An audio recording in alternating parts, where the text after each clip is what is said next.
여러분 안녕하세요. 영상 예배 오신 분들을 예수님의 이름으로 환영하고 축복합니다. 시간이 정말 빠르게 지나가는 것 같아요. 며칠 전에 벌써 우리가 송구 예배 드리고 또 새로운 신년 감사 예배를 하나님께 함께 예배 드렸는데 벌써 금요일이 되었습니다. 오늘 이 금요일에는 뭐든지 첫 번째 굉장히 큰 의미가 있잖아요.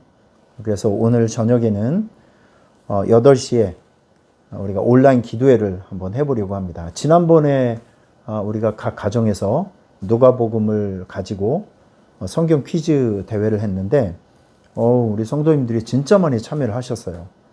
그래서 그때 좋은 추억이 있어서 이번에도 올해에도 우리가 기도가 필요한 부분들이 있으면 서로 온라인으로 함께 모여서 기도하고 함께 교제 나누는 그런 시간을 자주 가져보려고 합니다.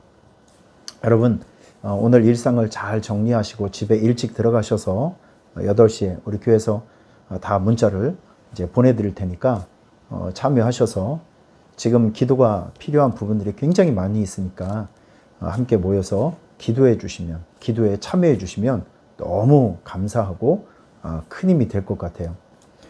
오늘 저는 여러분들과 함께 시편 1편 말씀을 좀 나눠보고 싶습니다. 성경 시편 1편 우리에게 참 많이 익숙한 그 성경 말씀인데 제가 지난주 주일에 그 설교를 하면서 여러분들에게 축복의 말을 권면했습니다. 시심나무가 되세요. 시냇가에 심은 나무가 되십시오. 제가 여러분들에게 축복의 말씀을 전한 것을 기억이 드는데 시냇가에 심겨진 나무, 그 말씀이 오늘 시편 1편에 나오는 말씀입니다. 그는 시냇가에 심은 나무가 철을 따라 열매를 맺으며 그 잎사귀가 마르지 아니함 같으니 그 행사가 다 형통하리로다. 이 말씀이 나오는 것이 바로 시편 1편에 있는 말씀이에요. 자, 그런데 오늘 시편 1편과 1절과 2절 말씀을 제가 읽어 드릴게요. 함께 보도록 합니다. 복 있는 사람은 악인들의 꾀를 따르지 아니하며 죄인들의 길에 서지 아니하며 오만한 자들의 자리에 앉지 아니하고 오직 여호와의 율법을 즐거워하며 그 율법을 주야로 묵상하는 자로다. 자, 이런 말씀이 나오고 있습니다. 오늘 이 금요일에 제가 여러분들에게 꼭 드리고 싶은 메시지, 영상 예배를 통해서 여러분들에게 좀 전달해 주고 싶은 말씀은 우리는 복 있는 사람이라는 것을 첫째 자각해야 됩니다. 근데 성경에 오늘 본문에 나와 있는 이 복 있는 사람은 히브리어로 두 단어로 설명되고 있어요. 아슈레이, 하이쉬. 아슈레이, 하이쉬. 복이 그 사람에게 있다라고 해석이 될 수 있습니다. 그런데 이 복이란 단어, 시편 1편에 나오고 있는 이 복이란 단어, 아슈레이, 이 말의 뜻은 올바른 길을 걸어가고 있다. 지금 이런 상태를 지금 얘기하고 있는 거거든요. 그래서 우리는 예수를 믿고 예수님을 영접하고 지금 우리는 예수님을 따라서 살아가는 사람들이거든요. 그러니까 우리는 천국에 가는 길, 하나님께서 기뻐하시는 의로운 길, 올바른 길을 걸어가고 있는 사람들입니다. 그래서 여러분들은 성경에 나와 있는 복 있는 사람이에요. 한번 따라해 보실래요? 나는 복 있는 사람이다. 다시 한번요. 나는 복 있는 사람이다. 그러니까 이 복을 돈으로 해석을 해버리면 답이 안 나옵니다.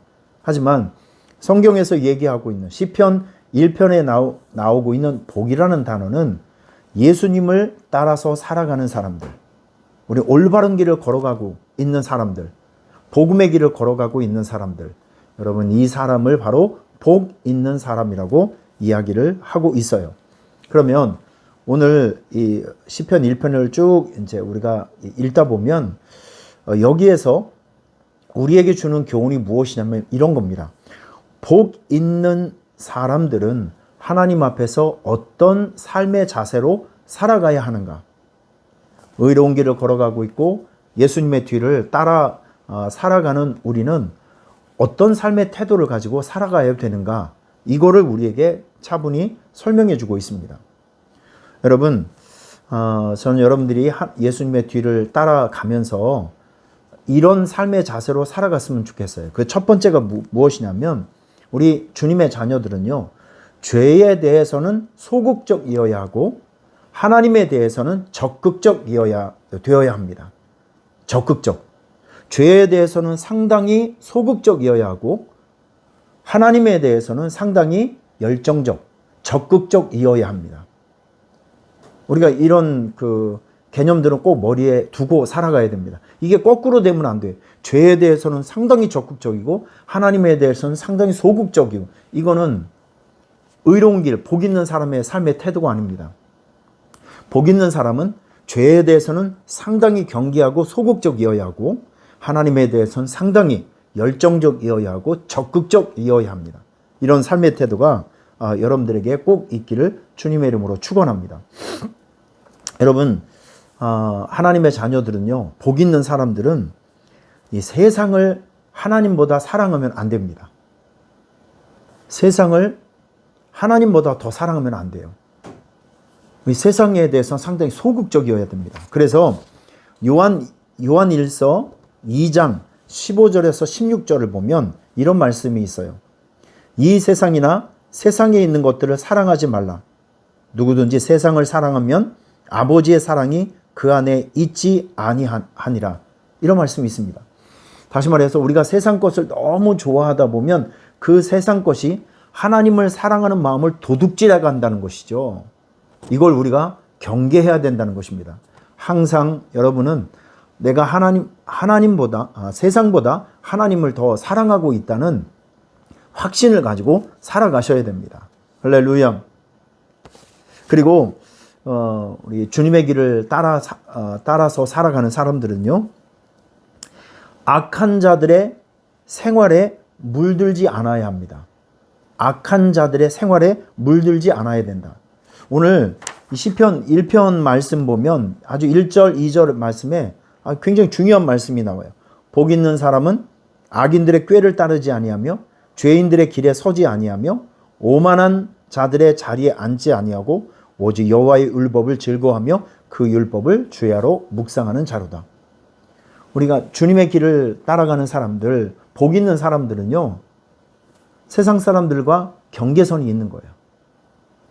우리 복 있는 사람들은, 예수를 따라가는 사람들은요, 우리가 지켜야 될 생활의 패턴이 있는 것입니다.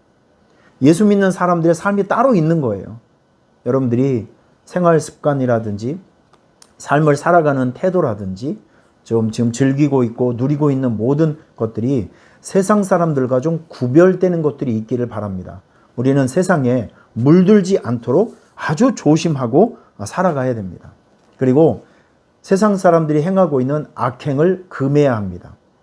이것이 복 있는 사람들의 삶의 태도라는 거예요.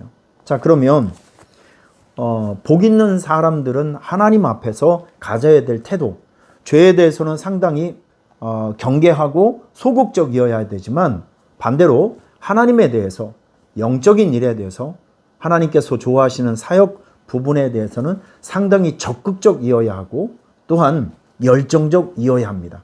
할렐루야. 여러분들에게 이런 삶의 태도가 있기를 축원합니다.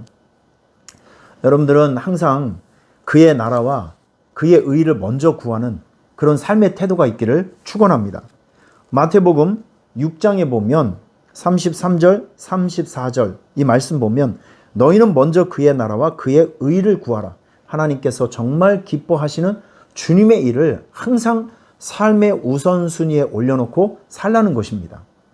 하나님에 대해서, 교회 일에 대해서, 영적인 일에 대해서는 상당히 적극성을 가지고 있어야 된다는 교훈이에요. 너희는 먼저 그의 나라와 그의 의를 구하라. 그리하면 이 모든 것을 너희에게 더하시리라. 할렐루야. 얼마나 복되고 귀한 일인지 모르겠습니다. 여러분들이 항상 하나님의 일들과 영적인 일들에 삶의 우선순위를 두면서 하나님 중심, 말씀 중심, 교회 중심, 기도 중심, 사역 중심으로 살아가시기를 주님의 이름으로 축원합니다. 할렐루야. 자, 그리고 우리 복 있는 사람들은요, 하나님의 말씀의 뒤를 따라가고 예수를 따라가는 사람들은요, 항상 하나님의 영광을 위해서 몸을 드리고 마음을 드리고 중심을 드리는 희생적 삶이 있어야 합니다. 희생적 삶. 그래서 로마서 12장을 보면 형제들아 내가 하나님의 모든 자비하심으로 너희를 권하노니 너희 몸을 하나님이 기뻐하시는 거룩한 산 제물로 드리라. 이는 너희가 드릴 영적 예배니라. 여러분 우리에게 하나님께서 많은 것을 주셨어요. 시간도 주시고 물질도 주시고 지혜도 주시고 은사도 주시고 재능도 주셨습니다. 이제 우리는 하나님에게 무엇을 받을까 그런 생각만 가지고 살아가는 것이 아니라 복 있는 사람은 옳은 길을 걸어가는 사람, 예수를 따라가는 사람들은요. 우리는 받은 은혜, 이 구원의 감격과 은혜가 너무 크잖아요. 그러면 받은 은혜에 대한 반응은 무엇인가? 성경은 오늘 우리에게 영적 예배를 드려라. 이렇게 얘기하고 있는 것입니다. 우리에게 주신 것이 너무 많아요. 특별히 여러분의 재능과 은사들. 이런 것들을 그냥 가만히 두면 안 되고 주의 일들을 위해서, 교회를 위해서, 거룩한 일들을 위해서 여러분의 재능과 은사로 섬기라는 것입니다. 나누라는 것입니다. 베풀라는 거예요. 영적 사역에 동참을 하라는 것입니다. 이것이 복 있는 사람들의 삶이라고 성경은 우리에게 가르쳐주고 있는 것입니다. 다시 한번 말씀을 읽어드릴게요. 형제들아 내가 하나님의 모든 자비하심으로 너희를 권하노니 너희 몸을 하나님이 기뻐하시는 거룩한 사한 제물로 드리라. 이는 너희가 드릴 영적 예배니라. 여러분 교회는요 정말 하나님께서 여러분들에게 주신 최고의 선물입니다. 이 세상에는 교회들이 많이 있잖아요. 그런데 이 지상에 있는 교회는 완전한 교회는 없습니다. 다 교회들마다 어려움이 있고 부족한 것이 있고 약점이 있고 또 그리고 흠결이 다 있어요. 근데 우리 성도들은 이 교회의 약함을 이제 보고 비판하는 것이 아니라 그 약함이 있을 때 여러분들이 가지고 있는 그 재능으로 그리고 은사로 사랑으로 교회의 약점과 아픔을 품어주고 함께하고 덮어주고 그러면서 하나님의 교회를 함께 만들어 가는 것입니다. 이게 바로 복 있는 사람들이 모이는 이 교회 공동체 중심이고 핵심입니다. 전 여러분들에게 그런 마인드가 있었으면 좋겠습니다. 내가 조금 더 헌신하고 내가 우리 교회의 약점을 내가라도 이 보듬고 헌신하고 품고 그러면서 우리 교회의 약점을 하나씩 하나씩 채워가는 것이죠. 그럼 얼마나 우리 교회가 아름답겠습니까? 세상에 있는 모든 교회들은 약점이 있고 흠이 있어요. 여러분 이것을 비판하면 안 되고 우리의 강점으로 여러분의 강점으로 또 덮어주고 또 헌신하고 섬기면서 하나님의 교회를 이렇게 아름답게 만들어 가는 것입니다. 여러분 우리 교회는 우리 자신뿐만이 아니라 우리 자녀들이 주님 안에서 그 믿음을 전수받고 믿음을 키워가고 있는 너무나도 소중한 축복의 현장입니다. 저는 바라기는 여러분들이 우리 교회를 조금 더 아끼고 사랑하는 마음이 있었으면 좋겠습니다. 아끼고 사랑해서 더 섬기고 예배에 열심히 참여하고 또 교회적인 사역에 여러분들이 적극적으로 참여해서 우리 자녀들에게 믿음의 자녀들에게 정말 세상이 부러워하고 칭찬하고 있는 그런 복되고 아름다운 교회를 만들어서 우리 자녀들에게 우리 교회를 명예로운 우리 교회 이름을 우리 자녀들에게 물려주었으면 좋겠습니다. 여러분 교회를 사랑해 주시길 바랍니다. 교회를 위해서 더 깊이 헌신해 주시길 바라고 기도해 주시기를 바랍니다. 이것이 복 있는 사람의 신앙 생활입니다. 오늘 저는 여러분들에게 시편 1편 말씀을 이제 나누어 드리면서 복 있는 사람은 어떻게 신앙생활을 해야 될까? 우리 두 가지로 생각해 볼 수 있어요. 첫째는 죄에 대해서는 상당히 소극적이어야 한다. 경계해야 된다. 그리고 하나님에 대해서 또 교회 사역에 대해서 영적인 일에 대해서는 상당히 적극적이어야 하고 열정적이어야 한다. 자, 이걸 여러분에게 말씀드렸는데 여러분께서 이것을 마음에 좀 잘 담아주시고 복 있는 사람의 멋진 신앙생활을 하여서 하나님 마음을 크게 기쁘게 해드릴 수 있는 여러분이 꼭 되시기를 축원합니다. 여러분 오늘도 복된 날 되시고요. 여러분들이 복 있는 사람 또 그리고 여러분들이 바로 시심나무입니다. 축복합니다.